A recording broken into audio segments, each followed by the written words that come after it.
Dalam sebuah sesi konseling, seorang klien bertanya kepada saya mengapa saya mewajibkan setiap klien untuk menjalani sesi konseling terlebih dahulu sebelum masuk ke dalam sesi hipnoterapi.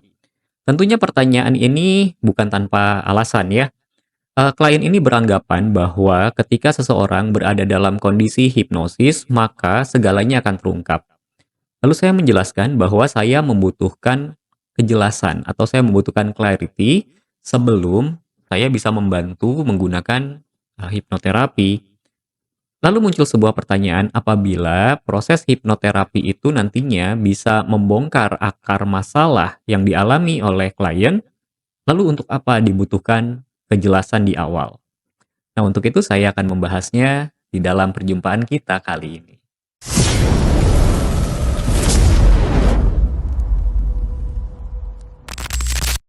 Saya akan membuka perjumpaan kita dengan sebuah perumpamaan.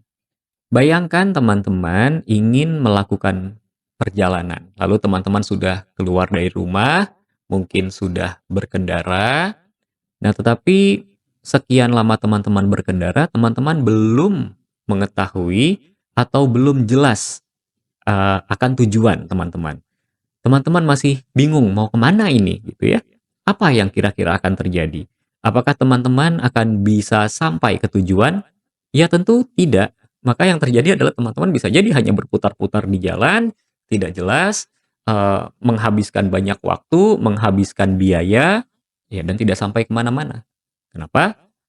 Karena tidak ada kejelasan. Begitu. Eh, Hal yang sama juga berlaku di dalam proses hipnoterapi.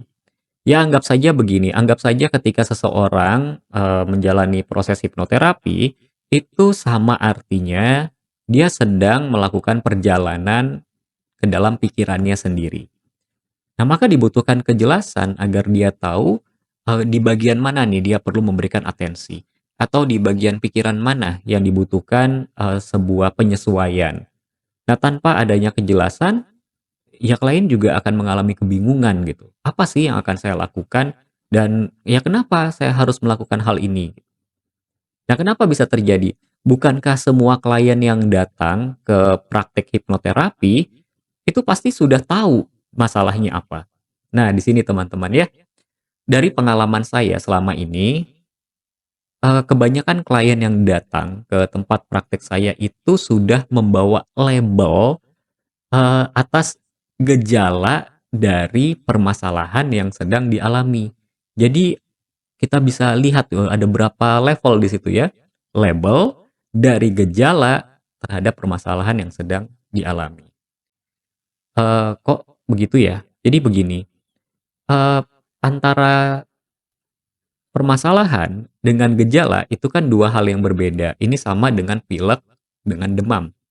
Tapi pertanyaannya, ketika ada seseorang yang demam, apakah bisa kita pastikan bahwa dia itu pilek? Kan belum tentu, karena penyebab demam itu banyak sekali. Ya bisa pilek, bisa juga ada infeksi lain, atau bisa juga, ada infeksi bakteri, atau bisa juga karena, dia sedang, apa namanya, sedang, kedinginan gitu ya. Banyak hal yang bisa membuat seseorang menjadi demam. Salah satunya memang pilek, tapi tidak harus pilek. Nah, maka dibutuhkan sebuah kejelasan bahwa orang ini benar-benar menderita pilek sehingga obatnya pun bisa tepat. Bisa bayangkan ketika ternyata dia sedang mengalami kedinginan tapi dikasih obat pilek, ya kan nggak selesai-selesai, bahkan mungkin bisa menjadi lebih, buruk ya karena dia memakan obat yang tidak seharusnya dia makan, begitu. Nah, dalam proses hipnoterapi pun juga sama. Apabila kita melihat dari struktur hipnoterapi, maka keseluruhan proses hipnoterapi itu selalu dilakukan dengan interview atau pre-hypnotic interview, begitu. Nah, eee, ini dilakukan untuk mencari sebuah kejelasan karena satu instrumen dalam pre-hypnotic interview itu adalah gathering information, mengumpulkan informasi. Nah, informasi yang seperti apa? Informasi selengkap-lengkapnya, baik itu tentang diri klien sendiri maupun tentang, persepsi klien terhadap masalah yang sedang dia alami. Nah, semakin banyak informasi yang dimiliki oleh seorang praktisi hipnoterapi, maka akan semakin mendekati kebenaran. Tapi ini sifatnya hipotesa yang nantinya ada teknik uncovering yang akan mengungkap dari akar masalah yang sesungguhnya apa. Nah, lalu pertanyaannya begini ya, untuk apa dikumpulkan informasinya? Kan nanti pada saat kita melakukan uncovering itu akan terungkap dengan sendirinya. Nah, disinilah letak permasalahannya, teman-teman. Begini, pikiran bawah sadar seseorang itu sangat kreatif sekali. Nah, saking kreatifnya dia bisa menciptakan sebuah jalan cerita yang sesungguhnya tidak pernah terjadi. Loh, buktinya apa? Gini, teman-teman. Teman-teman waktu sekolah, pernah tidak diminta oleh guru untuk mengarang sebuah cerita? Pertanyaannya, cerita yang teman-teman karang itu, apakah itu adalah kejadian nyata? Ya namanya mengarang kan teman-teman hanya mengarang aja ceritanya gitu. Jadi cerita itu tidak pernah terjadi sesungguhnya. Nah, itu bisa dilakukan kenapa? Karena pikiran kita punya daya imajinasi. Karena pikiran kita mampu untuk menciptakan sebuah narasi. Nah, yang bahaya apabila informasi tidak dikumpulkan, maka praktisi hipnoterapi akan bekerja berdasarkan asumsi. Dan yang celakanya lagi, asumsinya adalah asumsi pribadi. Kenapa? Karena kan hipnoterapisnya tidak kenal secara personal dengan teman-teman, dengan klien. Nah, yang bahayanya apabila seorang praktisi hipnoterapi kemudian melakukan sesi dengan asumsi pribadi, bahayanya adalah pikiran dari klien itu bisa mengikuti alur cerita dan dia akan menciptakan sebuah kisah palsu yang akhirnya menjadi memori palsu dan akhirnya menciptakan satu masalah baru yang sebenarnya tidak pernah ada. Nah, inilah mengapa dibutuhkan kejelasan dan mengapa praktisi hipnoterapi wajib untuk menggali informasi sebanyak-banyaknya mengenai diri klien dan mengenai permasalahan yang sedang klien hadapi. Sehingga apa? Penanganannya bisa tepat.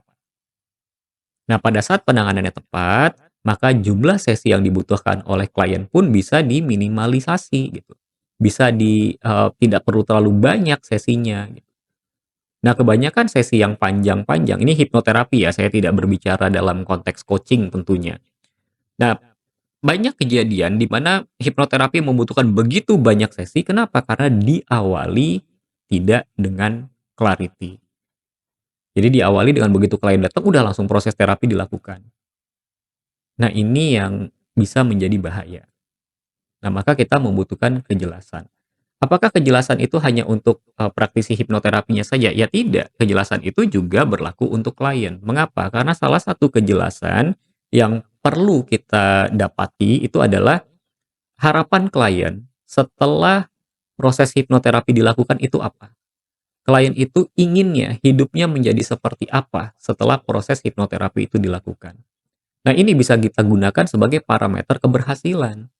Sehingga nantinya sebuah sesi itu dianggap selesai bukan hanya karena klien tersenyum, bukan hanya klien mengatakan, "Oh, saya sudah lebih baik dari sebelumnya." Apa yang dimaksud dengan lebih baik itu? Apa parameter pengukuran dari lebih baik itu? Nah, dengan clarity, dengan kejelasan, kita bisa bersepakat dengan klien mengenai parameter ini. Sehingga pada saat parameternya terpenuhi, nah kita dan klien mengetahui bahwa, oh iya, memang sesinya sudah selesai. Dan apabila parameternya belum terpenuhi, ya maka kita bisa memberikan opsi kepada klien, apakah ingin melanjutkan atau tidak. Begitu teman-teman ya. Nah, jadi itu pentingnya clarity di awal. Dan ini akan sangat mempermudah proses, hipnoterapinya, begitu. Nah, lalu apa sih gunanya untuk klien lagi ya? Yang pasti adalah menghindari kebingungan. Kenapa? Karena begini, tidak jarang klien itu datang ke sebuah praktik hipnoterapi itu kan membawa kisah-kisah, membawa pemahaman-pemahaman yang belum tentu benar mengenai hipnoterapi. Nah, maka dalam proses, pre-talk atau, induction interview, itu terapis memiliki kesempatan untuk menjelaskan. Sehingga klien menjadi jelas, "Oh, ternyata ini loh yang dimaksud dengan hipnoterapi. Oh, ternyata hipnosis itu bukan seperti yang orang-orang ceritakan," gitu. Bukan yang ditepuk uang hilang dan lain sebagainya, bukan yang seperti itu. Nah, ini kan clarity untuk klien, sehingga nanti klien tidak mengalami sebuah kebingungan lagi. Nah, lalu kebingungan apa yang bisa klien alami? Satu, kebingungan terhadap instruksi. Karena bahasa hipnoterapis dengan bahasa awam kadang-kadang suka berbeda. Nah, disitulah dibutuhkan kejelasan. Nah, kejelasan ini dalam bentuk apa? Dengan terapis mengetahui, oh klien ini background budayanya seperti apa, cara bicaranya bagaimana, intonasinya harus seperti apa, sehingga nantinya alur komunikasinya itu bisa lancar, begitu. Nah, lalu yang kedua, dengan clarity itu klien jadi bisa fokus pada tujuan terapi. Karena kalau tidak ada kejelasan ya, misalnya gini, klien itu datang tanpa ada kejelasan, lalu kemudian, hipnoterapisnya katakanlah saya ya, hanya bertanya kepada klien, "Kamu datang ke sini kenapa?" "Iya nih saya, lagi bete gitu, saya mau, apa namanya, menghilangkan bete saya." Terus saya tanpa bertanya lebih lanjut langsung menjalani proses hipnoterapi, mungkin saya menggunakan sugesti untuk menghilangkan betenya, apakah betenya hilang? Ya mungkin, tapi klien itu bisa tidak fokus pada tujuannya gitu. Bisa nanti tujuannya adalah untuk bete, lalu kemudian nanti bisa lari ke mana-mana gitu. Karena kan kita nggak jelas nih betenya apa. Mungkin kliennya datang, dia bete sama pacarnya, barangkali begitu. Tapi ketika kita tidak memiliki kejelasan, lalu langsung menjalankan proses hipnoterapi, ya nanti dalam sesi itu klien bisa bete sama orang tuanya, bisa bete sama temennya, akhirnya kemana-mana, melebar kemana-mana, nanti terapisnya sendiri yang bingung dan kliennya juga makin bingung. Nah, itulah sebabnya dibutuhkan kejelasan. Sehingga pada saat klien mulai melenceng dari tujuan terapi, terapis itu bisa mengembalikan. Nah, ini bukan karena terapisnya pelit ya teman-teman ya, bukan karena terapisnya tidak mau, tapi memang proses hipnoterapi itu hanya bisa menyelesaikan satu aspek masalah dalam satu rangkaian sesi, sampai dia selesai baru bisa misalnya kompleksitasnya tinggi, ya baru bisa ke aspek yang lain, begitu. Nah, lalu yang ketiga, dengan adanya kejelasan, klien sudah paham bahwa, oh hipnoterapi itu seperti ini, oh hipnosis itu tidak seperti apa yang dia duga selama ini, yang dia dengar dari masyarakat. Nah, maka klien itu menjadi nyaman dalam proses terapinya, termasuk juga ketika menjelaskan apa-apa saja yang akan klien alami atau kemungkinan klien alami selama proses hipnoterapi. Nah, sebagai contoh begini, ada beberapa klien yang ketika saya melakukan penggalian, dia ternyata punya ekspektasi bahwa pada saat hipnoterapi itu dilakukan, dia akan merasa badannya seperti melayang. Itu satu ya. Di sisi lain saya juga pernah, membantu klien yang pada saat proses hipnoterapi itu dilakukan, dia merasa badannya berat. Yang satu merasa badannya ringan seperti melayang, yang satu merasa badannya berat. Yang mana yang benar? Ya dua-duanya benar, karena itu hanya sebuah hanya sebuah, sensasi saja. Nah, ini yang perlu kita jelaskan juga kepada klien sehingga nantinya pada saat menjalani proses hipnoterapi, klien itu tidak lagi mempertanyakan, "Oh iya, saya harus merasa seperti apa? Oh, kalau saya merasa tidak, saya merasa eee, tidak berat badannya, berarti saya gagal masuk ke dalam kondisi hipnosis." Nah, itu perlu klarifikasi dulu di awal. Sehingga nanti pada saat klien mengalami hal seperti itu, ya dia tidak, tidak merasa bahwa dirinya gagal, begitu ya. Nah, lalu berkaitan juga dengan rasa tidak nyaman, nah seringkali klien merasa begini, kalau dalam proses hipnoterapi lalu kemudian dia membuka mata, itu nanti prosesnya gagal. Sebetulnya enggak kok. Sebetulnya enggak gitu, karena saya juga selalu menjelaskan kepada klien pada saat ada satu perasaan yang membuat kamu, tidak nyaman terutama jika berkaitan dengan keselamatan diri, kamu buka mata aja dulu, dan itu nggak apa-apa, aman-aman saja gitu ya. Dan, kejelasan itu juga bisa, berdampak pada sugesti kalau yang menggunakan, sugesti.